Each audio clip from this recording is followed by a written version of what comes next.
How's it going, guys? Welcome back to the channel. We're going to find out things that Americans get wrong about Europe. That's right. I'm an American. You're probably European if you're watching. So we're going to find out. And right here is the original channel, Living Ironically in Europe. So as always, there will be a link to that down in that description section. So let's go ahead and let's get into it. Europe.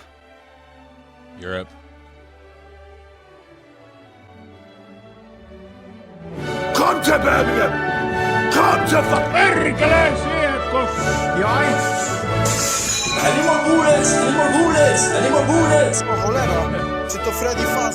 Long held as a land of culture, etiquette, sophistication, elegance, free healthcare, and pretentious intellectual snobs whose lungs are more full of their own farts than the average 13-year-olds are of questionable fruit-flavored cancer fumes from bright-colored Chinese sticks. For the longest time, Europe has been held by many Americans as this vastly superior promised land and an example to Republicans on how to run social policies. And me, as a pretentious, fart-sniffing European myself, I'm here to tell you, my dear American friend, that you are wrong, as Europe is much more different than what many over the seas will lead you to believe. So here's a video on all the things Americans get wrong about Europe. One of the biggest arguments I hear about Europe being propagated by smug Europeans with an EU flag as their profile picture on Twitter, or American leftists that gag at the mere mentioning of the word America, is that Europe is super walkable and a wonderland that made the car obsolete, and we all live in a car-free utopia and happily ride the super cheap and affordable and plentiful public transportation. Now, some areas, sure. But probably, I know it's not the whole of Europe, guys. I know the entire country of Europe isn't car free and a bike in utopia and all that stuff. It's clearly just in certain cities, right? American children really have to wake up at 6:30 for school in Dane. Here in Sweden, the children are so we are walking at 11:07 early to the classroom. Switzerland. And let me tell you something. That is not really the case. To be fair, Europe certainly is more walkable and less car friendly than America. And Europeans absolutely have more public transportation options. So is that guy from Switzerland? Switzerland. The children are softly walking at 11:07 airlifted class. Oh, that's funny. So I don't know where this channel's from. I'm gonna look real quick. He has the same accent as PewDiePie. We're gonna go to his channel real quick. Yo, welcome to Living Ironically in Europe, section. where I live Romania. ironically Okay. in Europe. Romania. Classroom. And let me tell you something. That is not really the case. To be fair, Europe certainly is more walkable and less car friendly than America. And Europeans absolutely have more public transportation options and utilize public transport more than Americans. There's no arguing with that. However, many European states, Western and Eastern alike, still rely on using cars quite frequently. Many European cities are quite large and densely populated. As a result, using public transportation becomes quite uncomfortable as there are so many people packed together. Thus, many opt out to purchase a car and use it to get around the city. Hey, Mercedes!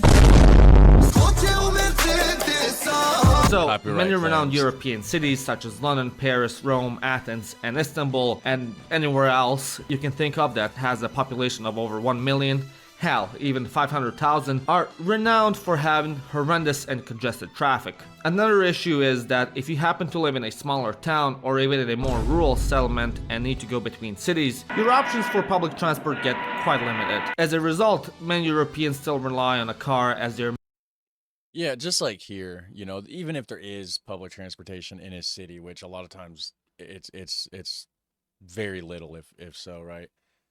America is so spread out, like you're not just everybody doesn't live in town. Like I certainly don't live in town. I live like 10, 12 minutes from town, and that town don't have public transportation like that. Like sure you could get an Uber. I know you heard of an Uber, but that's not the same. their main mode of transport. This is And also because it's such a small place. There's only like 6,000 people that live in the closest town to me. 6,000. That's it. Very tiny. There might be 3 people that actually do Uber there if you're lucky. Like, you know. more of a case in Eastern and Central Europe, but still very much alive in the West as well. And just because there is public transportation doesn't necessarily mean it's cheap. Using public transportation within cities in Germany and Finland can cost up to €3 for a ticket, and if you don't book your ticket for the train in Spain or Italy in time, the cost can add up. And taking a train cross-country almost anywhere can easily be over €50 and above. It's certainly better than in America, but it certainly is no transportation utopia. Jestem chirurgiem. Jestem chirurgiem. One of the more annoying aspects of American politics is this insistence on the American far left that America should be like Europe and utilize free healthcare. First of all, our healthcare isn't free. Europeans, no matter the country we live in, have substantially larger taxes than those in America. Yeah, exactly. It's not free. It's just included in what you pay for. So you're paying taxes, a higher rate than the United States, of course. And out of those taxes, you get a deal on your insurance. It's not free. A lot of times, actually, I get comments that people are paying. They are paying. They're just not paying anywhere near what they pay here. A lot of this taxation goes into funding our healthcare. Unlike in America, more often than not, you pay the same tax percentage no matter your income. Thus, in many ways, European taxes are regressive compared to the American tax system. To be fair, you certainly do pay less than in America regarding your healthcare. However, a lot of times, our systems are quite inefficient. A lot of times, to get any serious surgery or procedure done, you will have to wait a decent amount of time on a waiting list to get it done. The UK's NHS is one of the most nefarious examples of this inefficiency, and throughout Eastern and Central Europe, the situation isn't that far off. The only time that you'll get priority is if you have been already diagnosed and are in a serious trouble. However, to Yeah, so Eastern and Central Europe, that's a different ballpark. I mean, that's a whole different area, though, get the diagnosis in the first than like what I would, I'd be learning more about Western and Northern Europe anyways. place can take some time to see a specialist because there's a huge waiting queue. As a result, many opt to use private healthcare and private insurance because of this. Although the additional safety net is appreciated here, it often becomes quite a burden because of its inefficiency and hit on your wallet due to the high tax rates. And unlike in America, you can opt out of paying government healthcare. Whether you use it or not, you're stuck paying these ridiculously high tax rates even if you switch to private healthcare. And that's why Europeans are healthier, guys.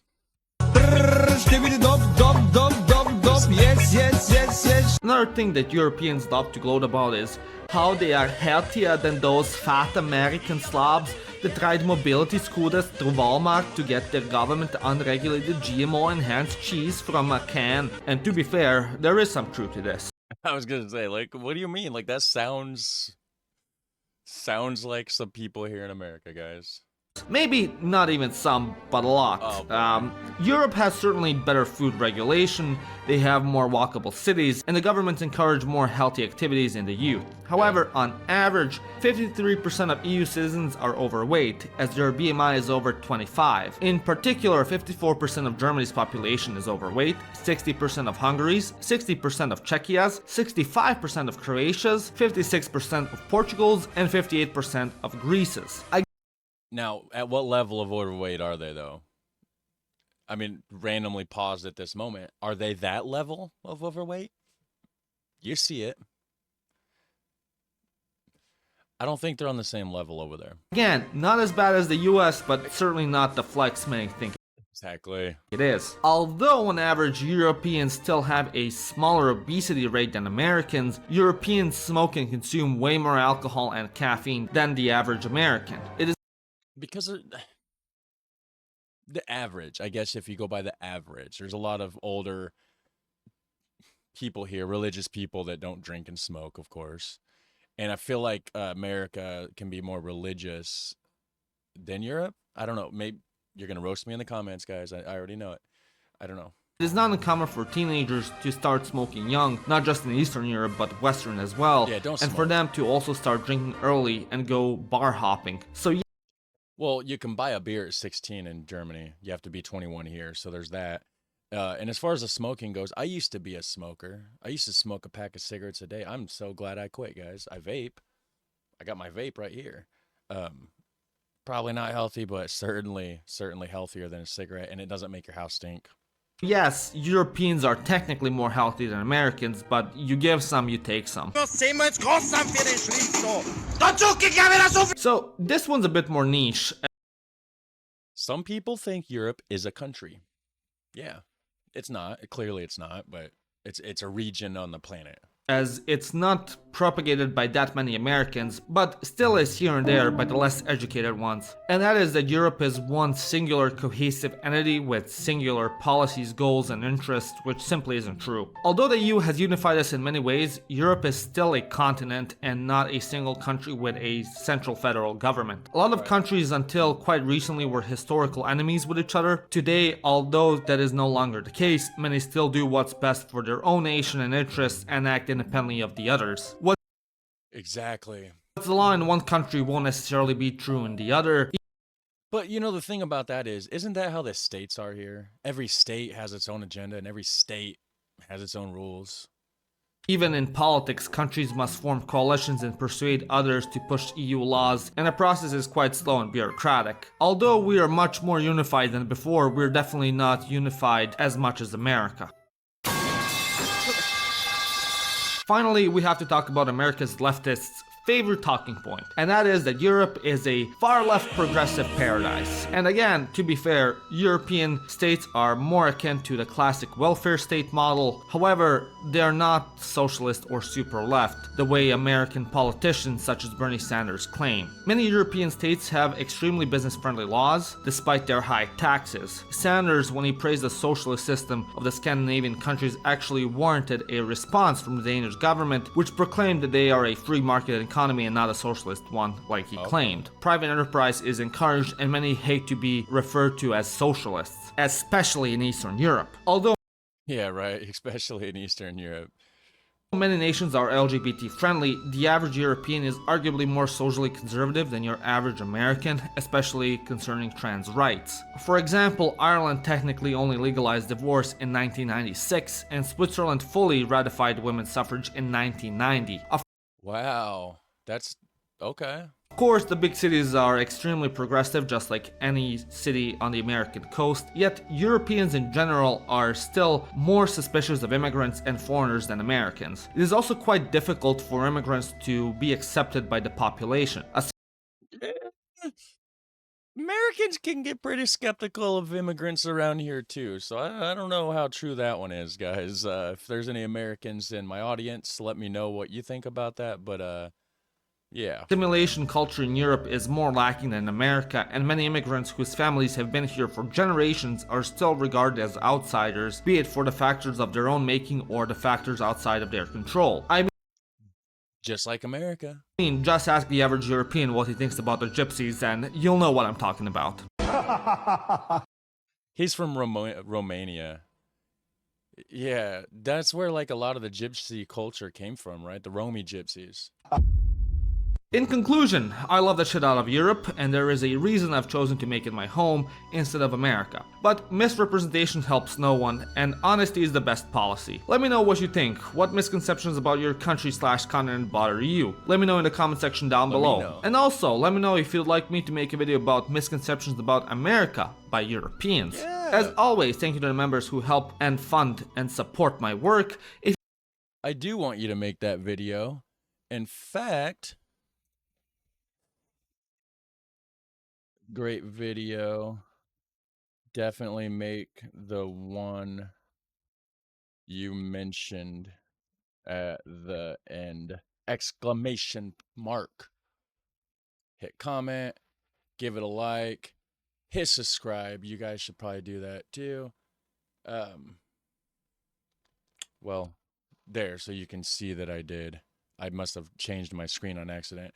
But anyways, that was that. You guys have a super fun, awesome day. Let me know down below what your thoughts are, and I'll see you in the next one. All right, take care. Bye.